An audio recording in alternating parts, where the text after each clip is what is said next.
वैश्वीकरण के इस युग में हर देश में दूसरे देश का प्रभाव पड़ता ही है और पड़ ही रहा है। हर कंट्री किसी दूसरे कंट्री से कुछ ना कुछ सीख रहा है। तो हमारा भारत कहाँ पीछे रहता? हम भी कहीं ना कहीं दूसरे कंट्री, हमारे देश में भी प्रभाव पड़ ही रहा है दूसरे कंट्री का। तो चलिए ठीक है, इसमें कोई गलत बात नहीं है। हर कंट्री को एक दूसरे से क्या होना चाहिए, कुछ अच्छा चीज़ को सीखना चाहिए। अगर आपको किसी कंट्री का ड्रेस बड़ा अच्छा लगा तो आप बोलिए चल हम भी पहन के देखते हैं, तो ठीक है पहनिए, इसमें कोई दिक्कत नहीं। अगर आपको कहीं का कुछ खान पान अच्छा लग रहा है तो बोलिए चलो वो भी टेस्ट करते हैं, उसमें भी कोई आपत्ति नहीं है।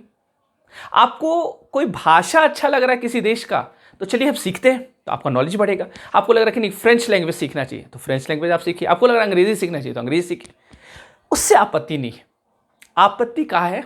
आपत्ति वहां आता है जब आप अपने फंडामेंटल को खोते हैं। और कहीं ना कहीं मुझे आज अपने देश में, अपने समाज में अभी जो मैं देख पा रहा हूं, जो समझ पा रहा हूं अपने अनुभव से, मुझे ये लग रहा है कि कहीं ना कहीं हम अपने मूल सिद्धांत को खोते जा रहे हैं। कोई भी कंट्री हो, कोई भी देश हो, उसको अपना मूल तत्व को नहीं खोना चाहिए, क्योंकि वही से उसकी पहचान है। और अगर हमारा मूल तत्व जो है वो औरों से बिल्कुल अलग है और एक अलग बात ही कहता है, जो एकदम हटकर है, एकदम यूनिक है, तो उस हम कोहिनूर को क्यों खोए? तो मुझे ये लग रहा है कि क्या इन तमाम चीज़ों में, अगर कोई गुड्स है, कोई वस्तु का आदान प्रदान हो रहा तो वो तो बिजनेस हो रहा, डील हो रहा, चलिए ठीक है। क्या विवाह का भी पश्चिमीकरण हो रहा है? इसलिए मेरा टॉपिक है आज कि विवाह का पश्चिमीकरण, कि वेस्टर्न कल्चर हमें इतना ज़्यादा पसंद आ रहा है कि हम अपने कल्चर को खोते जा रहे हैं क्या? तो ये चिंतन का विषय है और मैं 3-4 विषय पे बात करूंगा आज। आप भी सोचिएगा कि कहीं ना कहीं हमारा भारत या हमारा समाज या हमारा कल्चर किधर जा रहा है और उसे बचाने की जिम्मेदारी किसकी है? क्या अमेरिका वाला कोई आके आपका कल्चर को बचाएगा या ब्रिटेन वाला आके बचाएगा? नहीं, ये हमारी जिम्मेदारी है कि हम भविष्य को क्या सिखा पाए। हम एक महान संस्कृति से बिलोंग करते हैं, इसमें कोई संदेह नहीं होना चाहिए कि वाकई में भारतीय संस्कृति एक महान संस्कृति है। उस महान संस्कृति का फंडामेंटल जो है, उसका जो मौलिक चीज़ है, उसको हम लोग क्यों खोए? और उसी मौलिक में जो आता है वो आता है विवाह। अब देखिएगा बहुत जगह पे विवाह, कहीं पे कॉन्ट्रैक्ट होता है, विवाह का कोई वैल्यू नहीं होता है। आप बहुत सारे टर्म पढ़िएगा, आजकल बड़ा टर्म यूज़ किया जाता है हमारे यहाँ, खास करके वेस्ट से निकला टर्म हमारे यहाँ यूज़ होता है। ये मेरा एक्स था, ये मेरा वाई था, ये मेरा जेड था। देखते हो आप कहीं पे आप सुनते हैं मैटरनल अफेयर चल रहा है। अब देखिए कैसा कैसा शब्द आ रहा है और इसको बोलने में बड़ा लोग मतलब बोलते हैं कि नहीं ये एक सम्मान, मतलब क्या बोला जाए, वो अपने आप को समझते कि हम सम्मानित लोग हो जाएंगे इस तरीके से अगर बोलेंगे, और सम्मान सूचक शब्द में उसको डाला जाता है। तो आप समझना, विवाह इसलिए मैंने चुना है क्योंकि विवाह जो है ये हमारे यहाँ संस्कार कहा गया। विवाह को हम लोग किस कैटेगरी में रखते हैं? तो संस्कार के कैटेगरी में रखते हैं। पूरे विश्व में कोई भी ऐसा देश नहीं है जहां पे विवाह को संस्कार की कैटेगरी में रखा जाए, जिसको इतना ज्यादा महत्व दिया जाए। मतलब सबसे ज्यादा इंपॉर्टेंट अगर कोई पार्ट है तो वो है विवाह। तो आप समझना, इस फंडामेंटल को कहीं तो हम खोते तो नहीं जा रहे हैं। तो आज इस पर हम लोग क्या करेंगे, आज इस पर हम लोग चर्चा करेंगे। तो आपको पता है कि हमारे हिंदू धर्म में, हमारे सनातन धर्म में, सनातन संस्कृति में विवाह को एक संस्कार माना गया। आपने सुना होगा 16 संस्कार के बारे में। उसी 16 संस्कार में एक संस्कार है जिसको हम लोग क्या बोलते हैं, विवाह संस्कार। अब देखिए, अब विवाह संस्कार का पश्चिमीकरण मैंने क्यों बोला? आपको पता है कि वेस्ट में अधिकांश कंट्री जो है उसका इकोनॉमी अगर आप देखिएगा वो क्या है, वो कैपिटलिस्ट है ना, पूंजीवादी है। तो पूंजीवादी अर्थव्यवस्था आपको देखने को मिलेगा। और जब पूंजीवादी अर्थव्यवस्था जहां आपको देखने को मिलेगा वहां पे absence of Kalyan, absence of welfare हो जाएगा। मतलब कल्याण का वहां पे बात नहीं किया जाएगा कि तुम्हारे पास पैसा है तो तुम आओ सामान खरीदो जाओ। कोई दया वया नहीं किया जाएगा, कोई कल्याण नहीं किया जाएगा। और कहीं ना कहीं उस अर्थव्यवस्था का प्रभाव उसके समाज में भी पड़ता है, उसके संस्कृति में भी पड़ता है, उसके दिमाग में भी पड़ता है। तो अब देखिए क्या हो रहा है, हमारे यहाँ विवाह जो जिसे संस्कार कहते हैं उसका भी कहीं ना कहीं एक तो पश्चिमीकरण हो रहा है। और पश्चिमीकरण करने का मतलब इसी में छिपा हुआ है, इसी में अंतर्निहित है। वो है क्या? कैपिटलिस्ट, है ना, पूंजीवादी। जैसे एक मैं एग्जाम्पल ले रहा हूं, ये मान लीजिए एक लड़का है, ये अब बड़ा हो चुका है, नौकरी वोकरी कर रहा है, तैयार हो गया है कि अब मेरा शादी वादी हो जाएगा, है ना, अच्छा जॉब हमको मिल गया है, अब हम क्या करेंगे, शादी करेंगे। इनके माता पिता भी क्या है, तैयार है। तो इनके जो फादर है, इनके जो मदर है ना, इनके पिता और माता जो है, अब ये तैयार है कि हम अपने बच्चे को क्या करेंगे, अब हम बेचने के लिए तैयार है। अब देखिए कैसे पश्चिमी का, मैं क्यों बोल रहा हूं, मैं कटु शब्द बोलूंगा, यहां पे कोई लगने वाली बात नहीं है। अपनी संस्कृति को, अपने इस चीज को, फंडामेंटल को अगर बचाना है तो इस चीज को हमको समझना पड़ेगा, स्वीकार करना पड़ेगा, और स्वीकार करके जो सही चीज है उसको इंप्लीमेंट करना पड़ेगा। तो आप समझिएगा, ये माता पिता जो है ये इसको बेचने के लिए तैयार है कि मेरा बेटा एकदम पढ़ लिख के एकदम बड़ा बन गया, इंजीनियर बन गया, ये बन गया, अब इसको हम बेचते हैं। और इधर लड़की वाले, ये लड़की वाले जो है यहां पे खड़े हैं, और हमारे यहाँ देखिए बीच में एक मीडिएटर आ जाता है कि दोनों परिवार को क्या करेगा, मिलाएगा। अब ये बोलेगा कि चलो, लड़की वाले को बोला, जब मीडिएटर इसको मिलाया तो बोला कि ये पूछा लड़की वाला कि तुम कितना में बेचेगा अपना बेटा को। बोला कि हम एक काम करते हैं, 25 लाख में बेचेंगे। मेरा बेटा का दाम है कितना, 25 लाख। तुम्हारा औकात है तो खरीद के दिखाओ, और खरीद लेगा तो हो गया तुम्हारा। लड़की वाला बोला नहीं नहीं नहीं, शकल देखे तो वैसा लग नहीं रहा है कि 25 लाख लायक है, 25 लाख बहुत ज़्यादा है।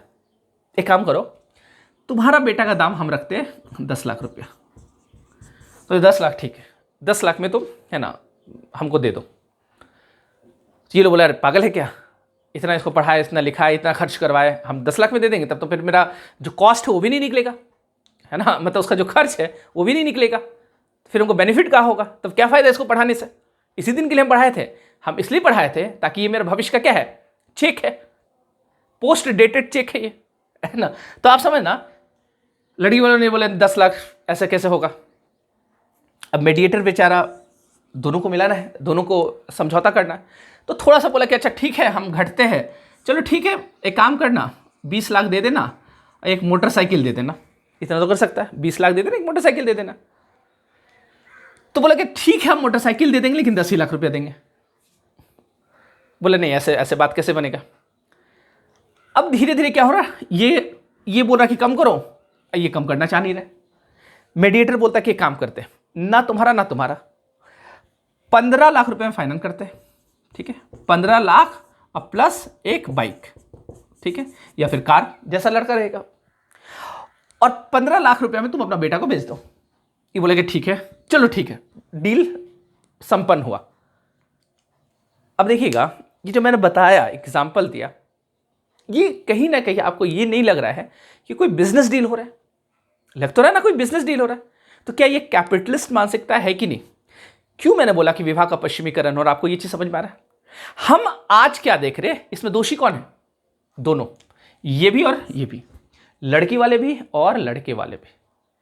लड़की वाले जब लड़का को ढूंढने जाते हैं, वो क्या देखते हैं कि सरकारी नौकरी कर रहा है कि नहीं, कितना पैकेज है, कितना कमाता है ना, क्या है। अरे आप रिश्ते में पैसे को क्यों ला रहे हैं, आपको प्रायोरिटी नहीं पता है कि आपको किसको प्रायोरिटी पहले देना। आपका प्राथमिक उद्देश्य क्या होना चाहिए अगर कोई लड़का आप देखने जा रहे हैं। मैं अभी आपको बताता हूं, जो हमारा फंडामेंटल, हमारा जो सिद्धांत है, हमारा जो दर्शन है, हमारा जो संस्कृति है, आप पढ़िए उसको, आप जानिए कि आखिर हमारी ये सिस्टम जो बनाया गया, इस पर बहुत चर्चा हुई है। आपको बहुत सारा स्मृतियां में इस विवाह पे चर्चा मिलेगी। इतना बड़ा विवाह भी हमारे इतना ग्रंथ लिखा गया है कि पूरे विश्व का विवाह का ग्रंथ अगर मिला दीजिएगा तो भी हमारा ग्रंथ उससे ज्यादा होगा। समझ सकते कितना ज्यादा लिखा गया विवाह पे।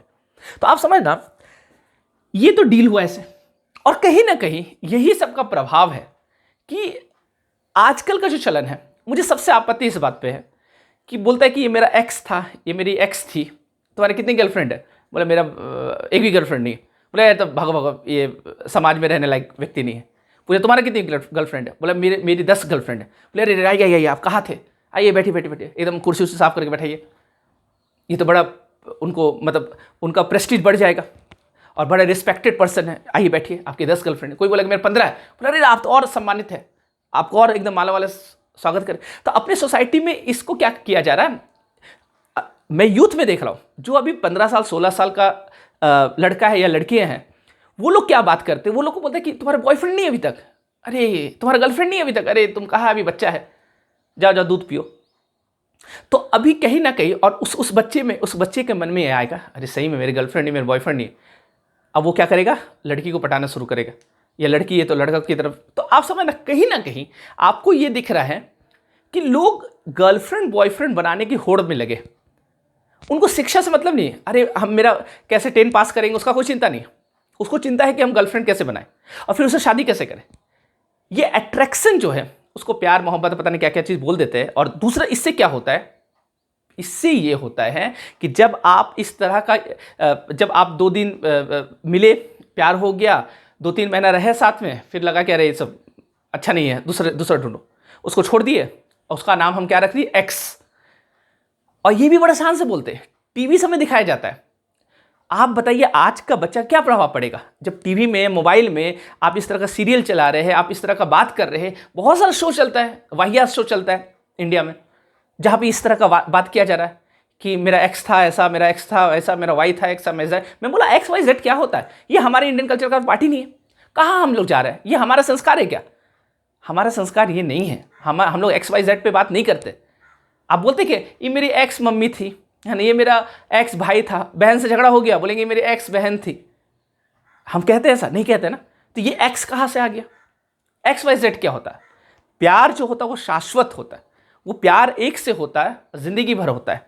किसी व्यक्ति से अगर आप प्यार करते हैं किसी भी रूप में, अगर पिता से प्यार कर रहे हैं, माता से प्यार कर रहे हैं, अलग अलग रूप है प्यार का, उसी में जो प्रेम का रूप है उसमें जिसको आप अपने जीवन साथी बनाना चाहते हैं, उससे अलग प्रेम है ना, उसको हम अलग देख रहे हैं। तो वो प्रेम शाश्वत होता है ना, वो खत्म कैसे, आज है कल खत्म हो गया, फिर कल बोला कि ब्रेकअप हो गया।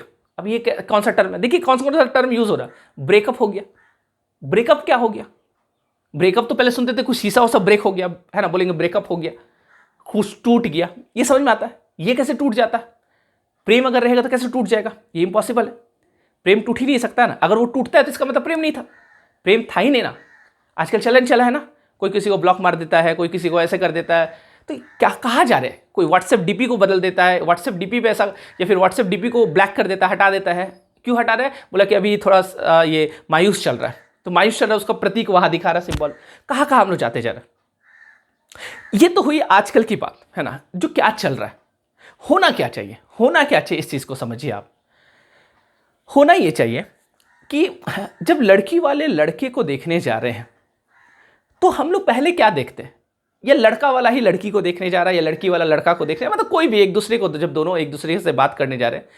हमारे यहाँ याद रखिएगा, भारतीय संस्कृति में सिर्फ एक लड़का एक लड़की का मिलन नहीं है कि दोनों मिला, 5-10 साल रहा, फिर अलग हो गया, जैसे सेपरेट हो जाता, आराम से सेपरेट हो गया। बोले क्यों सेपरेट हुए? कोई झगड़ा नहीं था, बस हो गया, मन भर गया, चलो तुम दूसरा शादी कर लो, हम दूसरा शादी कर लेते। ये होता होगा कहीं और, हमारे ऐसा नहीं होता है। क्योंकि हम लोग शाश्वत, हम लोग प्रेम का अर्थ समझते, क्योंकि इस मिट्टी में ही प्रेम है। हम लोग कहाँ उस मिट्टी को ला रहे हैं और उस मिट्टी का मिलावटी इस मिट्टी में कर रहे हैं, बताइए। जो मिट्टी से सिर्फ प्रेम ही निकलता है, जहाँ पे जिस हवा में प्रेम है, जहाँ की मिट्टी में प्रेम है, तो उस देश के इस प्रेम को हम लोग क्या करें, मिलावट कर रहे हैं किसी और देश के साथ। तो ये उचित नहीं है, ये बिल्कुल उचित नहीं है। तो मैं ये आपको ये बोल रहा हूं कि लड़का लड़की जब एक दूसरे को देखने जाता है तो सबसे पहले क्या देखा जाता है। हमारे यहाँ इस संस्कृति में हमारे यहाँ ये बताया गया, शुरू से बताया गया। और अच्छा एक चीज मैं आपको बता दूं, अगर कुछ लोग ये तर्क देंगे कि सर पहले भी ऐसा होता था, ऐसा नहीं, पहले को लोग छिप के करते थे और अभी उजागर हो जाता है, मुझे उससे कोई मतलब नहीं कि पहले के लोग करते थे या अभी के लोग करते हैं। जो गलत था वो गलत था। अगर पहले के लोग गलत करते तो फिर आप क्यों कर रहे हो? हम पहले के लोग उस लोग को क्यों नहीं देख रहे हैं जो सही कर रहा है? हम सही सीखने की कोशिश करेंगे ना। हम लोग क्या कर रहे हैं या भीड़ क्या कर रहा है, जरूरी नहीं कि हम उसका सीखें। आज तो भीड़ वही कर, आप खुद डिसाइड करो कि आपको भीड़ का हिस्सा बनना है या आपको खास बनना है, आपको अलग बनना है सबसे। अगर आपको भीड़ का हिस्सा बनना है तो जाइए भीड़ की तरफ, तो फिर आपका आत्मा मर गया है तो आप डेड बॉडी है। विवेकानंद कहते थे, मैंने आपको कई बार बताया भी, कि जो धारा के साथ साथ बह रहा है वो क्या है, वो डेड बॉडी है, वो बहते जा रहा। और जो धारा के विपरीत बढ़ता है वही महान कहलाता है, वही इतिहास रचता है। तो आपको इतिहास रचना है, तो तो आप उस भीड़ का हिस्सा का पार्ट मत बनिए ना, जिधर जो सब कर रहे हैं हम भी वही कर रहे हैं। अब हमारे बॉलीवुड वाले कुछ कर रहे हैं, आप भी वही करना शुरू कर दिए। वही लोग तो और समाज को एक मैसेज दे रहे हैं, आपके रोल मॉडल है वो लोग, आप उसको फॉलो करते हैं। तो खैर, हमारे यह बोला गया है कि लड़का लड़की का मिलन कैसे होना चाहिए। तो सबसे पहले हमारे यह बोला गया कि लड़का लड़की का, आप पहले ये मत देखिए कि लड़का कौन सा जॉब करता है, कि लड़की कौन सा जॉब, कितना पढ़ा लिखा, कितना पढ़े, वो नहीं। पहला चीज देखा जाता है गुण। आपको सबसे पहला चीज क्या देखना पड़ेगा? गुण देखना पड़ेगा कि दो व्यक्ति का जब मिलन होगा। अच्छा, मैंने आपको स्टार्टिंग बताया, दो व्यक्ति का मिलन हमारे यहां नहीं होता है, हमारे यहां दो परिवार का मिलन होता है। हम लोग न्यूक्लियर पे यकीन नहीं करते, हम लोग ज्वाइंट पे यकीन करते हैं। हम लोग संबंध हमारा होता है, सम मतलब बराबर होता है, बराबर के बंधन में हम लोग बनते हैं, और वहां पे सिर्फ दो लोग नहीं मिल रहा, दो परिवार मिल रहा है। तो ये विवाह संस्कार एक सामाजिक संस्कार है, जहां पे दो परिवार को मिलाया जाता है, दो समाज को मिलाया जाता है। और आप देखिएगा, सबसे पहले ये देखना चाहिए कि गुण, क्योंकि देखिए एक लड़का एक लड़की है, दो अलग है, दो अलग शरीर है, दो अलग ब्रेन है, और दो अलग विचारधारा है, दो अलग अलग विचार है।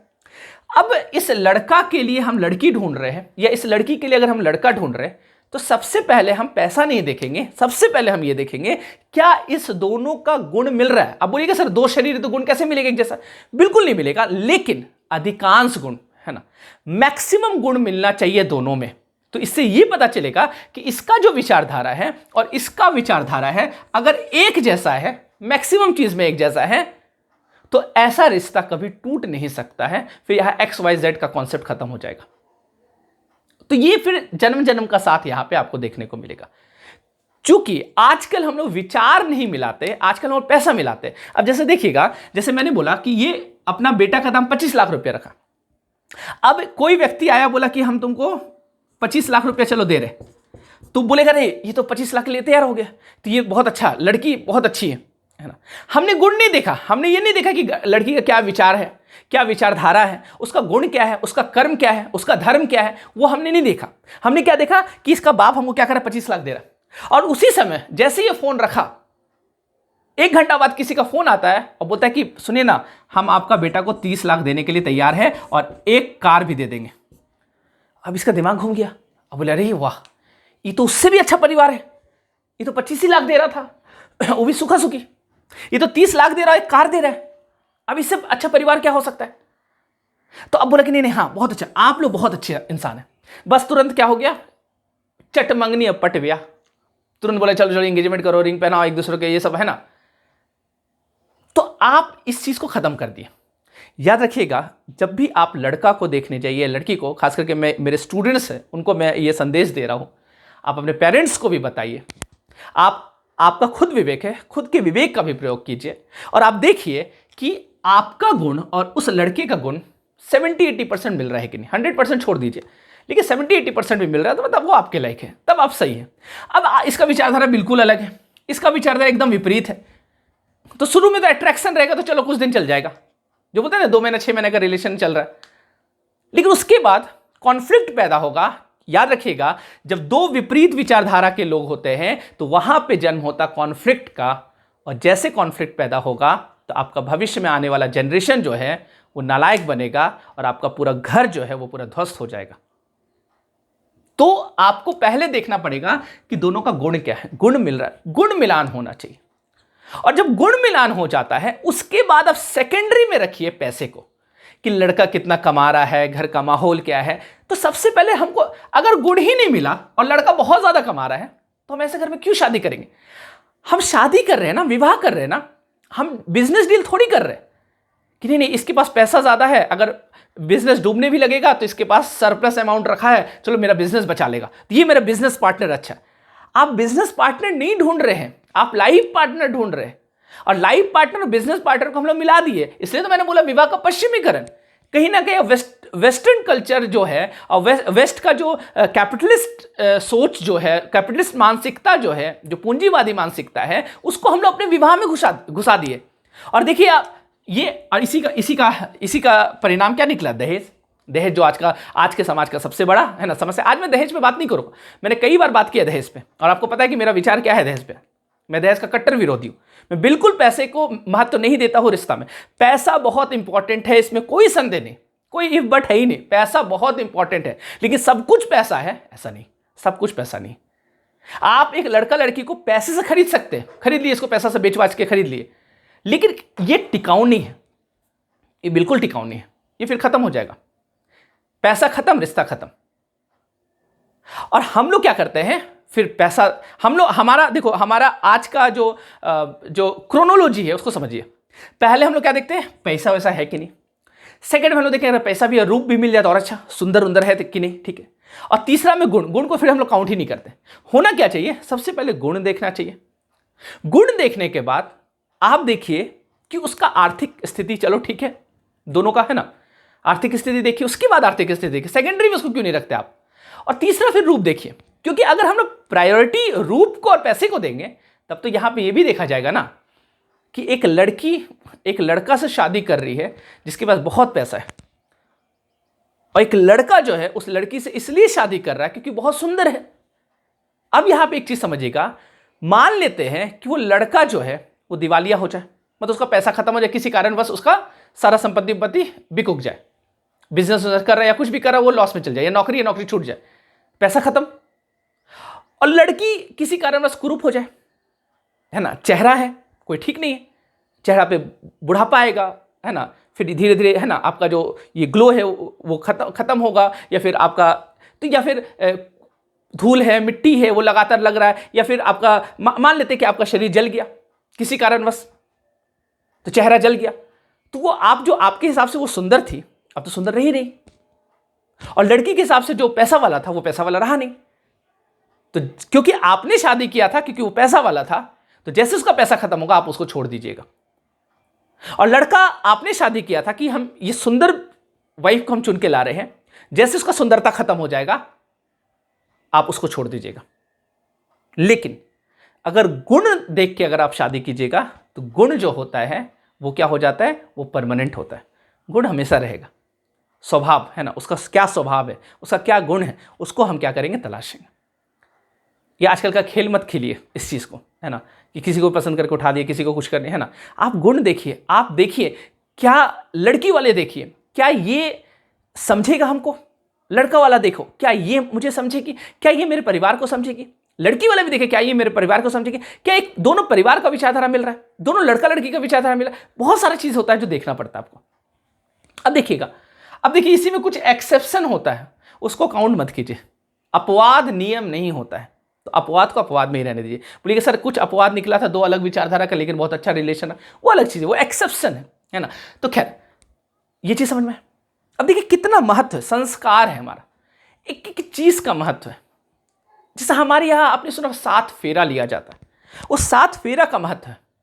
उसको लोग अब प्रतीक के रूप में अलग अलग परंपरा में अलग अलग चीज़, कहीं पे लाइन खींचा जाता है, ऐसा करके देखिए लाइन कहीं पे खींच रहा है, कहीं पे चावल से उसको है ना 7 अलग अलग चीज़ बना दिया जाता है। 7 का बड़ा महत्व है क्योंकि विवाह संस्कार से जुड़ा है।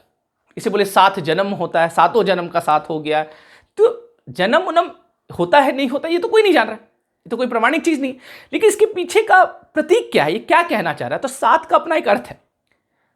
जैसे जब लड़का लड़की पहला कदम रखा, पहला कदम एक साथ क्या करेगा, लड़का रखा, लड़की भी एक जगह पे कदम रखी, और 7 रेखा खींचा गया, और 7 रेखा पे 7 दोनों को क्या करना, कदम रखना है। और पहला कदम जो होता है वो ऐश्वर्य का होता है कि लड़का लड़की यहाँ पे कसम खाए, यहाँ पे एक व्रत करे, यहाँ पे एक शपथ ले कि हम दोनों मिलकर, या तक कि दोनों मिलकर, हमारे यहाँ कहीं भेदभाव नहीं किया गया था, हम लोग कर देते हैं अलग बात है, लेकिन हमारे यहाँ बोला गया कि हम लोग दोनों मिलकर ऐश्वर्य लाएंगे, अपने परिवार में क्या लाएंगे, ऐश्वर्य लाएंगे, हमारे परिवार में दरिद्रता को हम घुसने नहीं देंगे।